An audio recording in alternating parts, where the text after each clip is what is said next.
అంటే చంద్రబాబు నాయుడు గారు ఇటీవల కాలంలో అంటే రాష్ట్ర విభజన తర్వాత రాష్ట్రం ఆర్థికంగా చాలా కష్ట నష్టాలు ఉంది.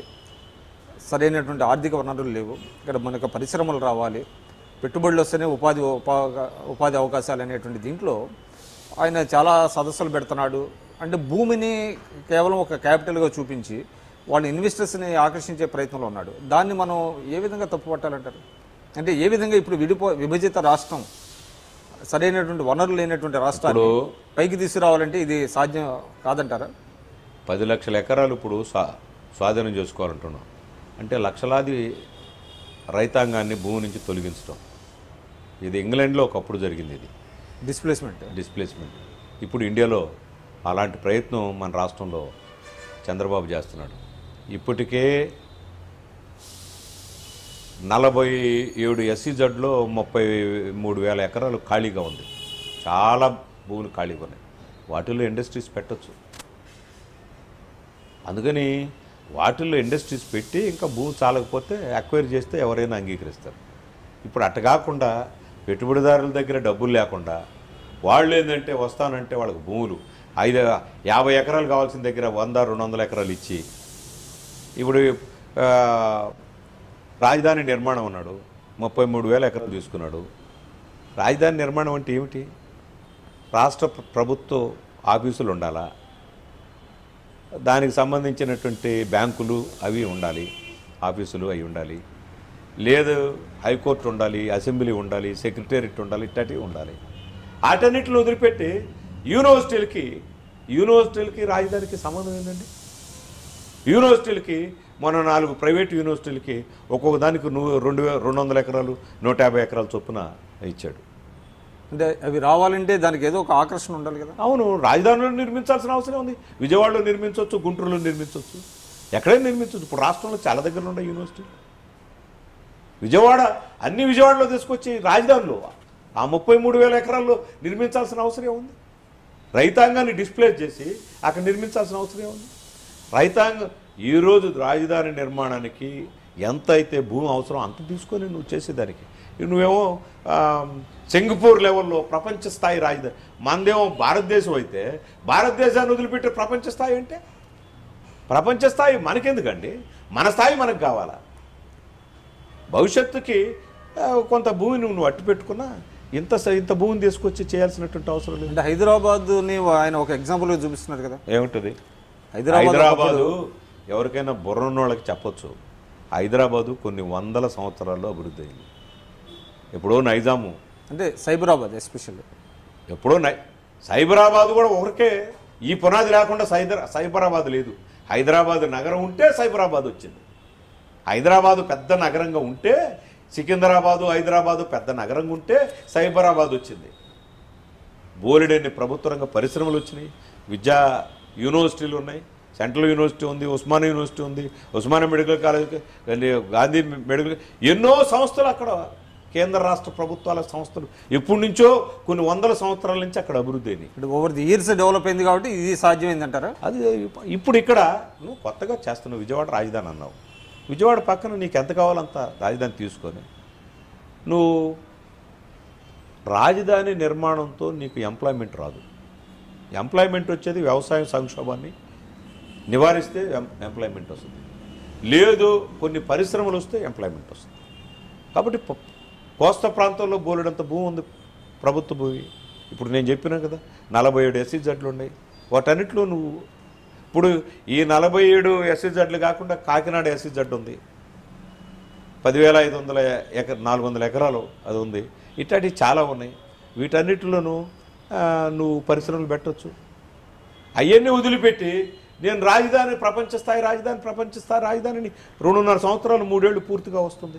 ఏమీ లేదు ఇప్పుడు అక్కడ. రైతులకేమో సంవత్సరంలో పూలింగ్ కింద ప్లాట్లు ఇస్తానన్నాడు. రోడ్లు లేవు, పూలింగ్ కింద ప్లాట్లు ఇచ్చిన పరిస్థితి లేదు. రైతుల భూమి గవర్నమెంట్ రిజిస్టర్ చేసుకోవాలా,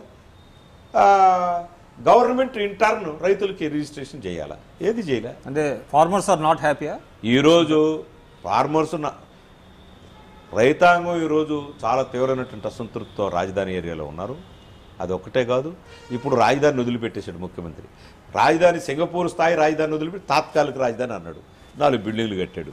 ఇప్పుడు దాన్ని కూడా వదిలేసి పోలవరం అంటున్నాడు. పోలవరం అంటున్నాడు. పోలవరాన్ని 2018 పూర్తి చేస్తాడు. అందరూ అనేది ఏంటంటే ఈ పోలవరాన్ని 2018కి పూర్తి చేయలేడు ఈ ముఖ్యమంత్రి. ఇది ఉత్తమ మాటలు. కేంద్రం ఇస్తానన్న డబ్బు ఇవ్వలేదు. వాళ్ళంతా కలిపి 2,500 కోట్ల రూపాయలు ఇప్పటికి ఇచ్చింది.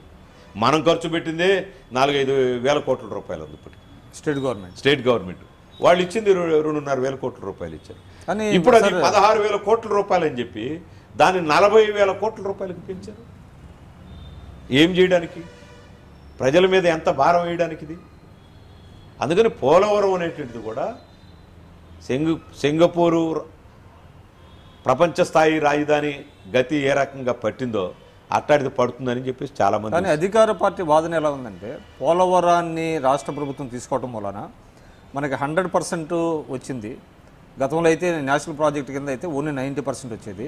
ఇప్పుడు వచ్చిన దాంట్లో దాదాపుగా 60% ఆర్ఆర్ ప్యాకేజీ కింద మేము ఇవ్వగలుగుతున్నాము. రైతులంతా నిర్వాసితులంతా చాలా హ్యాపీగా ఉన్నారు. లేకపోతే నిర్వాసితులకు అన్యాయం జరిగేది అనేటువంటి వాదన వినిపిస్తుంది. దానికి మీ సమాధానం ఏంటి? నిర్వాసితులు ఊసే పుట్టుకు ఎత్తుకోలే. ఇల్లు చాలా నామినల్గా రాజశేఖర రెడ్డి ఉన్న రోజుల్లో కొద్దిమందికి గిరిజనేతరులకి కొంత సహాయం చేశారు. అందులో 6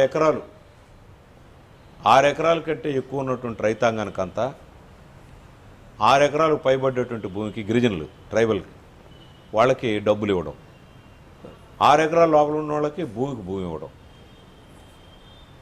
పట్టున ఒక ఊరికి కూడా భూమి ఇవ్వలేదు. ఇప్పటికీ 7-8 గ్రామాలు ఖాళీ చేయించారు.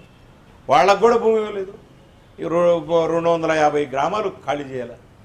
వీళ్ళు ఎప్పుడు చేయాలి? ఇది ప్రపంచం భారతదేశంలో ఇంత పెద్ద ఎత్తున నిర్వాసితులు ఒక ప్రాజెక్ట్ కింద ఇంత ఎక్కువ సంఖ్యలో నిర్వాసితులు ఉన్నటువంటిది మరొకటి లేదు. పోలవరం అంటారా? పోలవరం అంత పెద్ద ఎత్తున నిర్వాసితులు అయ్యేటువంటి ప్రాజెక్టు ఇంకోటి మనం భారతదేశంలో. అంటే దానికి ఏంటి పరిష్కారం? అంటే దానికి పరిష్కారం పోలవరం డిజైన్స్ ఇప్పుడు ఉన్న డిజైన్స్ ఈ రూపంలో కాకుండా 2-3 ప్రాజెక్టుల కింద దాన్ని ఎడగొట్టి 2-3 దగ్గరలో నీళ్లు ఒకే దగ్గర నిలబెట్టే బదులు 2-3 దగ్గరలో నీళ్లు నిలబెడితే ఆ రకంగా డిస్ట్రిబ్యూట్ అవుతుంది, ముంపు తగ్గుతుంది. నువ్వు ముంపు విపరీతంగా పెంచేస్తున్నావు. అదే ఉంటే హైడ్రో ఎలక్ట్రిసిటీ అని చెప్పేసి విద్యుత్ కోసం అని చెప్పి. అందువల్ల ఏంటంటే ఇది ఆ చర్చలన్నీ డిజైన్స్ మార్చాలండి. దాటిపోయింది. ఆ డిజైన్ 10 ఏళ్ల క్రితం దాటిపోయింది. రాజశేఖర రెడ్డి ఉన్న రోజుల్లో దాటిపోయింది. ఇప్పుడు ఇక్కడికి వచ్చేసారు. ఇప్పుడు ఇంత పెద్ద మంచి ప్యాకేజీ ఇవ్వడమే పరిష్కారం అంటారు. మంచి ప్యాకేజీ కాదు, ఏదో ఒక ప్యాకేజీ. ఇప్పుడు చట్టబద్ధత లేదు దానికి. ఏ ప్యాకేజీకి చట్టబద్ధత లేదు. మంచి ప్యాకేజీ అంటున్నారు మీరు. మనం ప్రత్యేక హోదా అన్నాం. ప్రత్యేక హోదా కాదు, మంచి ప్యాకేజ్ వచ్చింది, పోలవరానికి డబ్బులు ఇస్తానని అన్నారని చెప్తున్నారు. నిన్న ఇవాళ వస్తున్నది ఏంది? ఈ బడ్జెట్ సమావేశాల్లో అయినా మన పోలవరం అయ్యే ఖర్చు అంతా కూడా ప్రాజెక్ట్ కింద అయ్యే ఖర్చు, నిర్వాసితుల ఖర్చు మొత్తానికి మొత్తం ఎంత ఇస్తారో అంచనా వేసి చెప్పమని చెప్పాం. ఇప్పుడు దానికి కూడా దాన్ని చట్టబద్ధం చేయమంటున్నాం. దానికి కూడా చట్టబద్ధం చేయడానికి వాళ్ళు సిద్ధంగా లేరని వార్తలు వస్తా ఉన్నాయి. అంటే ఆల్రెడీ చట్టబద్ధత ఉన్నది, పునర్విభజన చట్టంలో ఇవన్నీ ఉన్నాయి కాబట్టి పునర్విభజన ఏమన్నది? దానికి అయ్యే మొత్తం మేము పెట్టుకుంటామని. మొత్తం అంటే ఏంటి? ప్రాజెక్ట్కి అయ్యే మొత్తమా? విద్యుత్తు, హైడ్రో ఎలక్ట్రిసిటీ అండ్ ప్రాజెక్టు రెండింటికి కలిపిన మొత్తమా? నిర్వాసితుల సమస్య కూడా కలిపితే మొత్తమా? ఏది మొత్తం? స్పష్టత లేదా? అది లేదని చెప్పి నిన్న పార్లమెంట్లో క్వశ్చన్ వేస్తే మేము వాళ్ళు ప్రాజెక్టు నిర్మించేదానికి అయ్యే డబ్బులు తప్ప మేము ఇంకా తతమది ఇవ్వలేము అని మంత్రి సమాధానం ఇచ్చారు. అంటే నిర్వాసితుల సమస్య లేదు దాంట్లో. అంటే మీతో మీరు అన్నారు 40,000 కోట్లు అవుతుంది అనేది. అంటే కేంద్రం మాత్రం 16,000 కోట్లు ఇస్తానని చెప్పింది. అంటే రిమైనింగ్ అమౌంట్ రాష్ట్ర ప్రభుత్వం భరించాల్సి వస్తుందంటారా?